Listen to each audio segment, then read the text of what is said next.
I on će vam nešto ukratko reći o financijskom savjetovanju, on je inače financijski savjetnik, tako da njemu prepuštam riječ. Hvala lijepo. Dok se još ovo ne spoji, da sve pozdravi, jeste dobro, naporno, iscrpljeno. Dobro. To je najbitnije. Odmah da se ohrabrim, neće to trajati nešto jako dugo. Ja sam to onako malo posažao, znam da ste u gužvi, znam da ste iscrpljeni od treninga. Ja ću vam reći onako par korisnih savjeta koji su me zamolili iz sindikata. Gospodin Major Jurić, da vam kažem, nažalost, nije situacija samo kod vas nogometaša, da tako kažem grozna, to je nažalost situacija cijele Hrvatske, ali s pametnom ulaganjem, pametno savjetovanje, da tako kažem, može se puno toga postići. Evo, prije nego što krenu dalje, samo što ovo hvali, pa ćemo onda napraviti kratku prezentaciju, da ćemo biti puno lakše pratiti nego da samo vam čitati tekst. Ako nešto vas zanima, bilo šta u kojem trenutku, slobodno pitajte, ja sam tu da vam objasniti.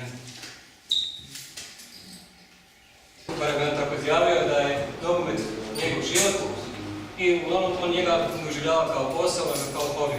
Ono što ja volim reći, najljepše u životu kada vam je posao hobi, onda radite sa svom puno elana, puno doživljenja, ništa vam nije teško. Mi nogometaši, ja se pretpostavljam da ste svi krenuli iz nekog hobija, prvim koracima, kada su roditelji uglavnom u vas previše uložili, u vas su uložili toliko da vjeruju da možete nešto postići. I ono što je bitno za svakog mladog nogometaša, tako je bitno da uvijek ga uvjeravaju da je od malih nogu nogomet najbolja stvar koja se može njemu dogoditi.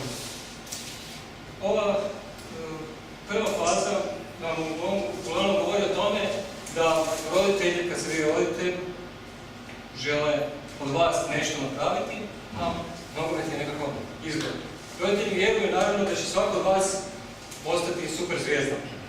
Međutim, to nije tako. Vidjet ćemo kasnije, i od mladog nogometaša uvjeravaju da od malih nogu je nogomet najbolja stvar koja se može njemu dogoditi. Sa 17 godina obično upisujete prvi ugovore, to su profesionalni ugovori, dolazi do potpisa sa menadžerima. Klubovi i menadžeri uvijek vam znaju prodavati nekakve iluzije koje nekada nije moguće ispuniti.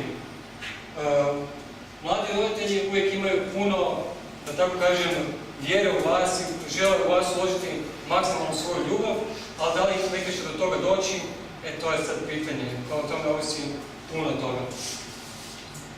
Druga faza je faza karijere i prihoda. Svi znate da razlike u primanju među nogometašima su velike i drastične.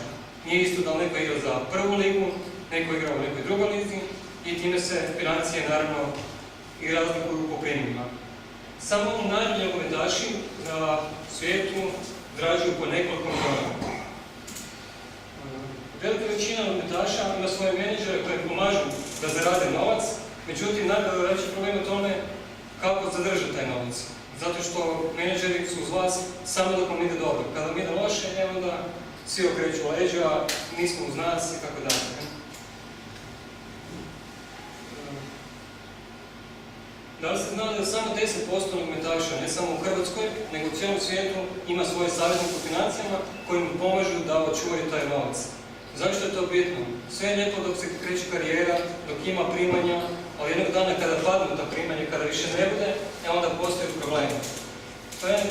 To nas uvodi u treću fazu, u fazu financijske budućnosti, koja nam kaže da samo 10 do 15 najboljih nogometaša je materijalno zbrinuto i to samo oni nogometaši koji igraju za reprezentaciju, odnosno igraju u europskim kupovima. Problem je u tome zato što mnogi nogometaši jednostavno ne vode dovoljno brigu o svojim financijama jer nisu dovoljno upoznati kako zadržati taj novac, koje su njihove obaveze, što moraju raditi s tim novcem jer ih niko ne upućuje. Tu je rekao isto, mnogima novac stoji kroz prste kao voda, znači ne zadržavaju ga. Mnogi nogometaši jednostavno potroše taj novac ili ga investiraju na krivu stranu, slušajući različite savjete različitih menadžera, različitih savjetnika koji kažu uloži u ovo, uloži u ono, a što je za njega bitno, to niko ne vodi brigu. Jedan od problema isto tako nogometaša je da neki nogometaši ne plate porez na vrijeme. To je vrlo važna činjenica jer jednostavno novac koji se zarađuje, evo sad ste čuli Messi, ne znam da ste gledali neki dan, da ga terete da nije platio porez. A svi mi volimo imati novac na prvu, ali obaveze su obaveze. Znači, taj recipitent je jako bitan da se porez naravno mora platiti, ne sad. Naravno, na toga svi mi živimo i moramo nekako zadržati taj novac. Evo ono što je Mario rekao, ja sam isto zakupio jedan podatak, da nesigurna financijska budućnost prijeti više od 20% trenutno aktivnih nogometaša po okončanju njihove karijere. Ovo je podatak od udruge profesionalnih nogometaša u Njemačkoj. Znači, ako jedna Njemačka tako govori, onda znate kako je nažalost kod nas. 100%. Ali za ovaj podatak, samo da kažem, ovo nije problem niti države, nego je problem krivih poteza koje nažalost mladi ljudi rade. Samo zbog toga, zato što oni imaju novce na krpi, misle, sad smo kraljevi, sad imamo sve, ali karijera se okrene, onda novac Njega nema na krpi kvitu. Nije poanta na krpi novaca, poanta je novac kada dođe pametno investirati dalje. Znači zato kažem da sve to dobro. Pa zato treba znati kako izreći neke stvari, to smo da vam pomognemo, ne? Evo ovo što sam sad rekao, ovdje sam upravo zbog tog razloga, zato što vas želim upozoriti da se čuvate raznih menadžera i različitih savjetnika koji su zainteresirani samo za vas zbog vi zarađujete novac. Onog trenutka kada vi prestanete zarađivati, onda jednostavno krenemo mrežu. Mi smo ovdje da vas hrabrimo i da vam kažemo da štedite za budućnost dok je vrijeme. Jer poslije kad završi karijera, nažalost ide kraj. Jedna mala pametna rečenica. Sve u štednji umjerenom trošenju. Nije poanta štediti ogromni svojstvom novca. Svi misle, joj, treba mi, ne znam, toliko tisuća kuna da bi nešto štediti. Sa malim iznosima, s pametnom ulaganjem, uz dugoročno ulaganje može se jako puno štediti. A to je cilj svakoga. Ne samo vas, nogometaša, svih građana Hrvatske i općenito svijeta. Oni koji krenu na vrijeme, ti su zadovoljni. Oni koji ne shvate biti, to je onda problem. To roditelji kad imaju djecu, budemo sa ovoliko godina, onda ostaje već kasno. Onda se izgubi i novac i sve ostalo. Znate sami da vas svaki dan na hrvatskom tržištu općenito bombardiraju sa različitim reklamama, govora, mi smo najbolji, mi nudimo za vas najbolje rješenje i svi vam nude nešto što je za najbolje. Sad, koliko je to najbolje za vas, to je za drugog pitanja.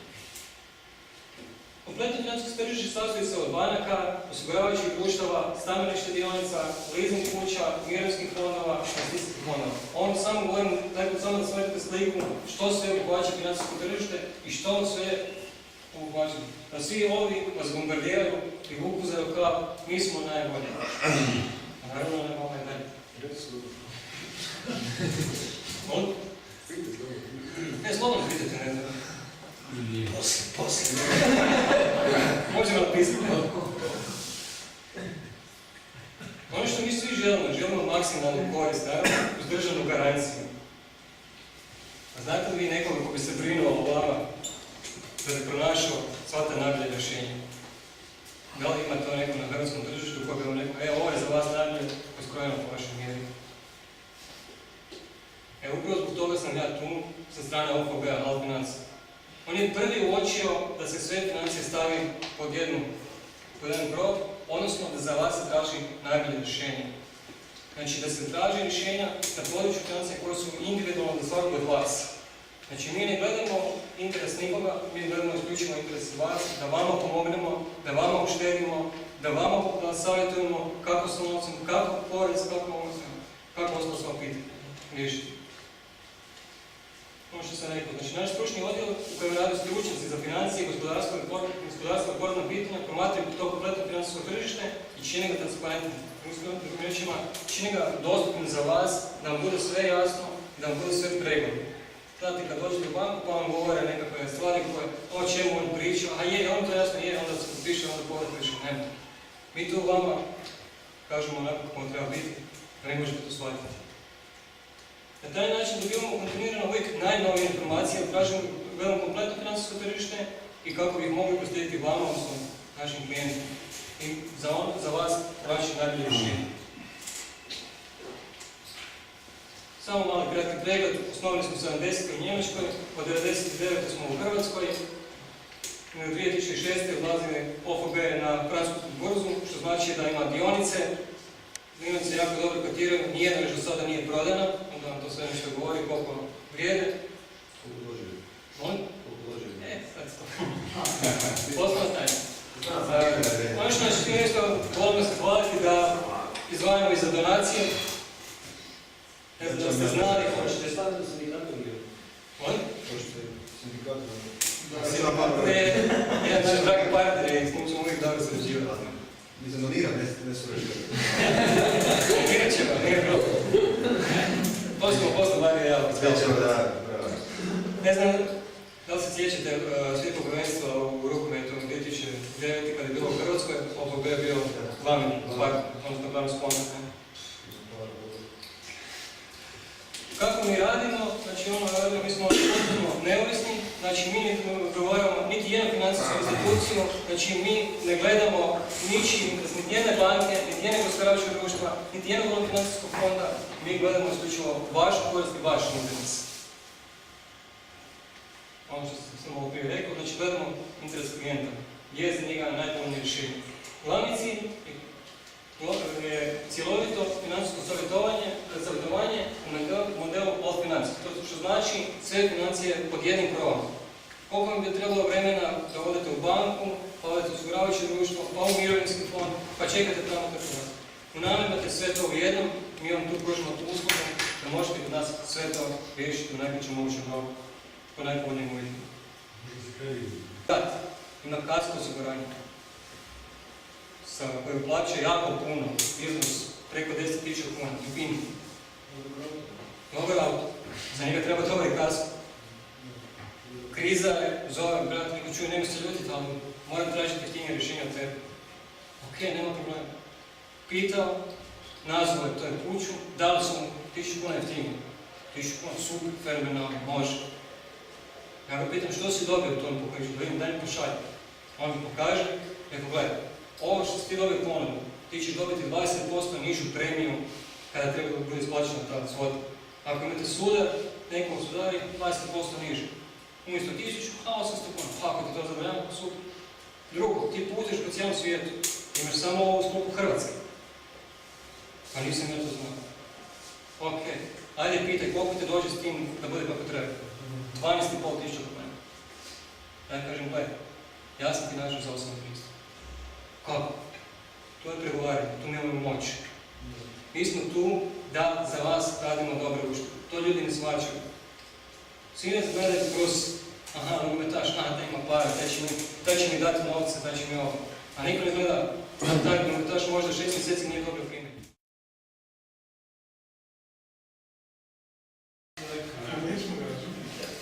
Kako mi, šta naši klijenti dobivaju? Bolje uvjete i plaćaju niže premije. Što nam je odlučujući kriterij? Je otvornost, konkurentnost, sigurnost. Samo što smo obratiti zašto. Djelotvornost, da li vam je jasno? Znači da ćemo onako biti djelotvorni, da ćemo za vas uvijek se postaviti kako treba. Konkurentnost, da ćete biti sa cijenom time, da ćete dobiti najbolje moguće. Sigurnost, da iza toga svega što vam mi radimo stoji sigurna stvar, a ne da ono, sad me vidite, a onda ko zna kad dobiti. Za klijenta uvijek tražimo ono što je bitno, znači pregled tržišta, izbor na tržištu, mogućnost usporedbe, znači da sve te produkte možemo usporediti, da li su to dobri, da li su loši, sve ostalo. Proizvod svaki koji mi nudimo našem klijentu je prilagođen svakom pojedinačno. Mi možemo ovdje generalizirati za vaš nogometaš, vi ste jedna skupina i vi ste, ali vaše individualne želje su individualne želje. Svako od vas žele, ne znam, danas imati dobar auto, ali biti nisu na moru. I ono što je bitno, s nama uštedjujete novac i vrijeme. Ono što sam rekao, koliko bi vam trebalo vremena da obiđete sve institucije, da vam kažu koliko to košta, koliko možete i pod kojim uvjetima. Ovo je analiza dole. Sad ću pokazati sljedećem sam. Naš je cilj biti vaš partner u svim financijskim pitanjima. Znači, za sve što vas muči po pitanju financijama, da stojimo tu, da vam možemo pomoći. Kako radimo, svaki naš koncept individualan, izrađen uglavnom prema potrebama i željama samih klijenata. Znači ono što vi želite, radimo isključivo na taj način. Ništa vama ne namećemo, zajedno prolazimo i zajedno odlučujemo svim vašim pitanjima. Radimo po tzv. AB strategiji, tzv. analiza, savjet, besplatni savjet, odnosno servis. Da vas ja sad ne zamaram, imam ovaj slajd detalje, što je analiza, to je onaj prvi korak gdje se mi upoznajemo, ispitujemo koji su vaši ciljevi, vaše želje, vaše mogućnosti, jednom riječi upoznavanje. Znate, kad dođete kod doktora, da bi vam postavio dijagnozu za bolest, mora se pregledati. Ali se prije toga pošalje na par pretraga i onda vam da rješenje što je vaša bolest. Tako i mi u toj analizi prikupljamo kompletno sve vaše informacije, sve informacije koje nam stavite su zaštićene i ne smijemo davati trećim osobama, to se štiti. Znači, ako bi vaše informacije dali treće osobe bilo kome, mi gubimo posao. Ali tako ćete vidjeti po kojoj osnovi gubimo posao. Ja bih ovo preskočio, jer ovo nije toliko bitno. I ovo sam rekao u kratkim rečenicama, ali ono što je bitno, što je jedan vaš kolega rekao. Mi odrađujemo sastanke, isključivo smo mi koji smo licencirani od strane HANFA. HANFA je krovna institucija koja brine o financijama u Hrvatskoj. Ona kontrolira i naš sektor, i sektor banaka, i sektor osiguranja i sve ostalo. Ako nas krivo savjetujemo, mi možemo ostati bez licence. Svako od nas koji radi ovaj posao mora imati položenu licencu. Ja imam tu želju problema, možete vidjeti. I ako smo nešto krivo napravili, mi smo prvi na hrvatskom tržištu uveli da naši klijenti dobiju certifikat po zaključenom poslu. Ako klijent nije zadovoljan, može nas tužiti i HANFA, mi možemo ostati bez posla. Ovo je naš krug. Znači, ne možemo se igrati s tim poslom. Za razliku u banaka, onda se sakriju za banaka. Znači, vidite, to je tako. Nikom ne govori ono, joj, pa tome je perokravaj. Znači, to je jako bitno. To ne čini razliku jer sam ja kod sličnih kolega koji radi ovaj posao išao onako na plek da se ispitujem, pola njih nema licencu. To je nažalost. Znači, svako vam može napraviti svašta, a onda poslije ne odgovara. Ono što ste vi pitali, svoje usluge ne naplaćujemo direktno, mi naplaćujemo direktno isključivo od tržišta, a ne naplaćujemo od klijenta. To je bitno. Znači, ova usluga koju mi vama nudimo je bez naplate. To je u Hrvatskoj tako. U Njemačkoj, naša matična slovnica, da tako kažem, naplaćuje. Hoćete pričati o kreditu, 100 € plaćati ako možemo pričati. Kod nas je još uvijek bez naknade. To je jedna stvar koju treba iskoristiti. Dobro će to tako biti? Ne znam. Za sada je to tako. Ulaskom u Europsku uniju, da li će se neke stvari promijeniti? Vidjet ćemo.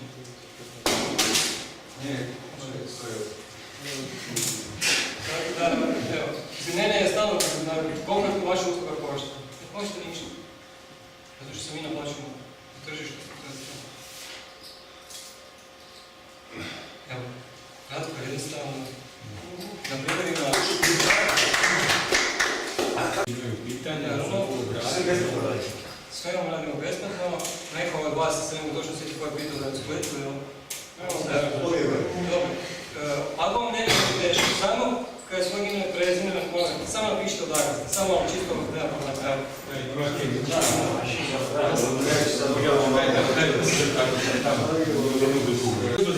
Koji su na tržištu od kasko osiguranja, od auto osiguranje, kasko osiguranje, osiguranje imovine, životno osiguranje, ulaganje, znači stambene štedionice, mirovinski fondovi i sve ostalo. Znači sve on koja sa svim tim kompletno se tržištu.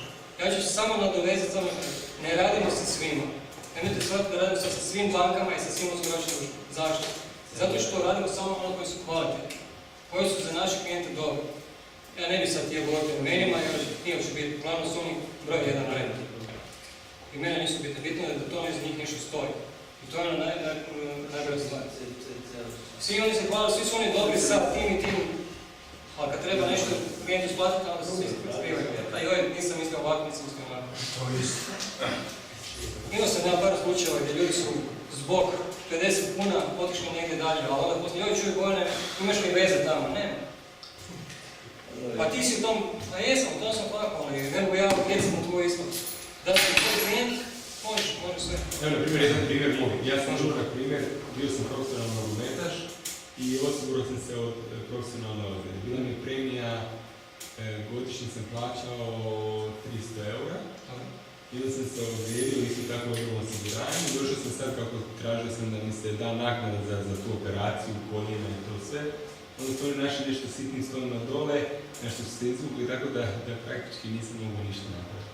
Sad ću vam reći, ja ne znam se To me interesira, kako to se može dogoditi, znači ako ti plaćaš znači, premiju, da te on ne mora ništa isplatiti. Zašto? Sad ću vam reći ovaj primjer, ne znam da ste čuli svi tamo u zadnjim premijima. Da. To je problem 90% ljudi koji vam rade taj posao kao zastupnik. Radi vam da vam nešto uvale, da tako kažem. Oni će vam reći, ma bit će i ovo pokriču. Nije poanta u tome, nego poanta da se napravi taj nekakav proizvod, kako god on bio, po želji, kako on želi.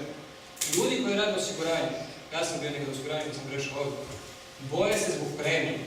Jer ako ja kažem, Mario, ne, nije ti 300 eura, za ono što ti tražiš je 500, onda će Mario, idem ja dalje.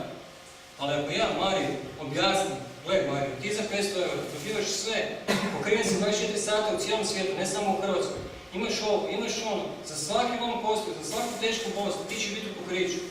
To košta. Znači, stvarno to košta, to mi treba. Da ću rođeti 500 eura za to, nego kad mi ne više, imamo 5000 moram dati eura. To mi se radi. Znači, to treba individualno pristupiti. To su te mala slova, zato što vam ne mogu sva osiguranja pokriti sve. Treba se napraviti kombinaciju. A to se može, ako imate i želje. Mario ima želje, te, koje hoće. Nego se ne boji preloma noga. Meni ne treba. Nećete onda za to, nećete manje platiti premiju. Ali se bojite da, ne znam, kad radite u prometnoj i volite brzo voziti. Znači, to je bitno, zato tu dolazi do izražava individualna komponenta da sa svakim razgovara. A mi možemo ovdje vama ponuditi sve. Prosto pitanje je jedno, znači, da li ti možeš nas zaštititi od toga? Možemo se dogovoriti što god, vi meni pošaljete upit, točno po parametrima koje želite biti zaštićeni. Da li je to lom kostiju, da li je to teška ozljeda, da li sve napravimo komunikaciju, ja ću poslati tako partnerima, da li ćete odgovor po kojim uvjetima, koje premiji i koje se može dobiti. Recimo, i sad postavljam hipotetsko pitanje, znači da sam ja došao do tebe i da sam te tražio da mi to napraviš. I znam svoje bojke, na primjer, da sam sklon ozljedi koljena. Dobro. Ja kažem, želim osigurati se od ozljede koljena, želim opet to premije. Što to znači? Da li se mogu na takav način razgovarati? Znači, mi postoje nešto što su svoje univerzalni cjenici i da su univerzalni gdje se neće gledati samo koljena, gledat će se kao ozljeda. Znači, neće se gledati samo kao ozljeda koljena. Znači, može biti ozljeda koljena, ali može biti ozljeda lakta. Jer kod nas još uvijek nije ko negdje manje u svijetu, kao recimo ono čuo se reći na Prolopec, pa je ona svog stražnicu osigurala na koliko milijona dolara, ne? Kod nas to još ne postoji, ali možemo napraviti program koji će vas zaštititi od svih ozljeda, pa tako ozljeda i koljena. Znači neovisno o kojoj ozljedi se radi. Da li, na primjer, da li oni prethodno da naprave nekako snimanje postojećih stanja?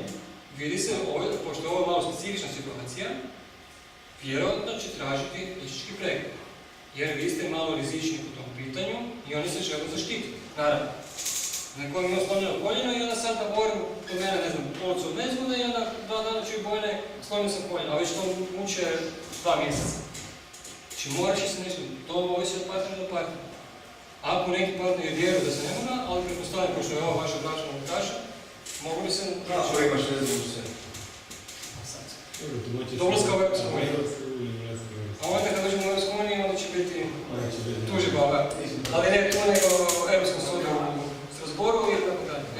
Znači, sve se može se sve dogovoriti. Nije problem, samo se treba, moramo zajedno proći točno što hoće i onda ćemo pod kojim uvjetima i koliko bi to bilo vremena. Imate li dečki još kakve pitanje? Hvala, druži. Ako budemo ja kakvi pitanje, pojavit ćemo se. Da, imaš, znači podijelit ćeš vizik i to. Ovo dečki ste se potpisali svi? Nisu, Piši polako, sam piši. Bilo što znači da trebate, slobodno se možete obratiti.